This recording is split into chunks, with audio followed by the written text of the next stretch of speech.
Alors l'évolution de l'homme, pour le passé, c'est déjà assez compliqué, mais on commence à avoir de bons éléments. La grande surprise des dernières années, c'est qu'on s'est aperçu que nous, les Homo sapiens, aujourd'hui une seule espèce sur la Terre, avec 7 milliards 400 millions de sapiens et de sapiens, nous sommes la dernière espèce survivante d'une lignée absolument florissante. On ne cesse de trouver, pas tous les jours bien sûr, mais de nouvelles espèces. Donc ça change complètement les choses parce que pendant longtemps, et quand je suis rentré dans ce domaine, c'était un fossile tous les 200-300 000 ans, et évidemment la ligne droite est le triomphe de Homo sapiens. Et aujourd'hui, on s'aperçoit que nous sommes les derniers survivants de cela. Et actuellement, nous sommes dans une phase d'évolution extrêmement rapide.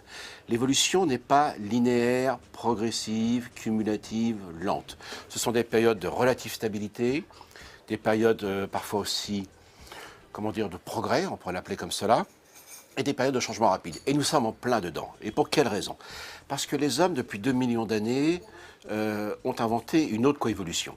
Nous continuons de coévoluer avec les autres organismes vivants, notamment pour nous, les micro-organismes, qui sont tellement importants pour la beauté, notre microbiote, microbiome, etc. Ça continue. Mais nous avons inventé une autre coévolution qui est liée à notre plasticité. Nous sommes, nous les espèces humaines, et sapiens bien sûr, des espèces très plastiques sur le plan morphologique, qui est la taille et la forme, physiologique, le fonctionnement de l'organisme, et cognitif, donc le cerveau. Et aujourd'hui, cette coévolution qui est liée, cette deuxième coévolution, qui se mêle avec la première, interfère avec les outils technologiques et leurs usages. Et actuellement, la révolution numérique nous entraîne dans des réflexions qu'on appelle le transhumanisme de manière générale.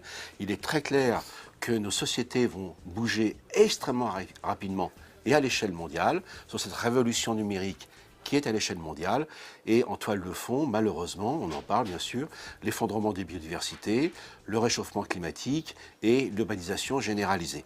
Donc voilà, un évolutionniste, non pas par pudeur ou par prudence mal placée, n'ira pas vous dire ce que va être le monde de demain, mais il est très clair que regardez le monde d'aujourd'hui, faites pas mal de selfies, et vous allez percevoir que dans 2 ans ou 3 ans, ce monde aura changé extrêmement rapidement.